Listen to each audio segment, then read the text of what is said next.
রাষ্ট্র তৈরি হয় হচ্ছে শত্রু সাপেক্ষে এবং জিনিসটা খুব পরিষ্কার। পৃথিবীতে যদিও বন্ধু সাপেক্ষে কোনো রাষ্ট্র হয় নাই, কিন্তু আমাকে বন্ধু রাষ্ট্রের পিল গত ৬-৭ দশক ধরে খাওয়ানো হয়েছে। অতএব জাতীয় নিরাপত্তার প্রশ্ন রিজলভ করতে হবে রাষ্ট্রের শত্রু সাপেক্ষে। বাংলাদেশ রাষ্ট্রে শহীদ প্রেসিডেন্ট জিয়াউর রহমান ছাড়া স্যাডলি গত ৫.৫ দশকে এই কোয়েশ্চেনটা কেউ রেইজও করেন নাই, ডিলও করেন নাই। আমাদের রাজনৈতিক দল নেতারা ইনায়ে বিনায়ে এত কিছু বলে, কিন্তু ইন্ডিয়া কোয়েশ্চেনটা তারা ডিল করে না, তারা কথা বলে না। অ্যাজ ইফ আমরা একটা কোয়াসি কলোনি মধ্যে এখনো বাস করছি। ব্রিটিশরা সাফিসিয়েন্টলি আমাদেরকে ফ্রি করে দিয়ে যায় নাই। অতএব বাংলাদেশ রাষ্ট্রের sovereignty, national security question resolve করতে হবে on the question of India. আমার ইন্ডিয়া কোয়েশ্চেন রিজলভ হওয়ার মধ্য দিয়ে হচ্ছে আমার গত 53 বছরের স্বাধীনতার সার্বভৌমত্ব লঙ্ঘনের ঘটনাগুলো যে বারবার ঘটেছে, কার দ্বারা ঘটেছে, কিভাবে ঘটেছে, সেটার মধ্য দিয়ে সেটা সমাধান হতে হবে।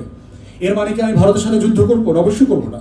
কিন্তু ওই যে কাসার ভাই কারেক্টলি বলেছে, শত্রু আইডেন্টিফাই করতে হবে, শত্রুকে ফাইট করবার every preparation has to be on the table, at our disposal. কিন্তু আমি যুদ্ধ করবো না। এবং পৃথিবীর হিস্ট্রি রিপিটেডলি হ্যাভ প্রুভেন যে আমার preparation with the context of enemies were so good, সেই নেশনগুলোকে কোনোদিন যুদ্ধ করতে হয়নি। আমেরিকা তো নর্থ কোরিয়াকে অ্যাটাক করে না, কেন সাহস পায় না? খালি খায়া দিব, মাইরা দিব, মুখ দিয়া কয়, পাশ দিয়া কয়, ওইখানে ঢিলা মারে, ওইখানে উকি মারে, কিন্তু যুদ্ধ কিন্তু করে না নর্থ কোরিয়াকে। ইরানকে মেরে দিচ্ছে কেন? কারণ জানে যে ইরান এখনো নিউক্লিয়ার বোম তৈরি করতে পারে নাই। তো এই প্রশ্ন হচ্ছে আমার ভারত কোয়েশ্চেন রিজলভ করতে হবে পলিটিক্যালি উইথ কনসেনসাস। যেভাবে আজকে ঐক্যবদ্ধ কমিশনে আমরা অসংখ্য বিষয়ে জাতীয় ইস্যুতে একমত হচ্ছি এবং কন্টিনিউয়াসলি আলাপ করছি, এই আলাপটাই হচ্ছে আমার নিরাপত্তার একমাত্র অপশন। এর বাইরে আর কোনো আলোচনা নাই। ইনায়া বিনায়া, ট্রেড, ইকোনমি, বন্ধু রাষ্ট্র, সম্পর্ক খারাপ করা যাবে না, এই ইন্ডিয়ান হেজিমনিক ডিসকোর্স আমরা বহু বছর ধরে শুনেছি। Time has come to speak loud and clear. আমার শত্রু কারা, কিভাবে ডিল করব, এই বিষয়ে আমাদের ঐক্যমত হইতে হবে।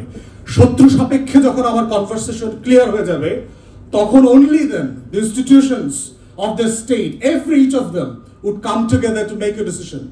অতএব সেই জায়গায় শত্রু আইডেন্টিফাই করা এবং তার সাপেক্ষে আমার প্রস্তুতি, পরিষ্কার বক্তব্য, এটাই হচ্ছে জাতীয় ঐক্যের একমাত্র মানদণ্ড।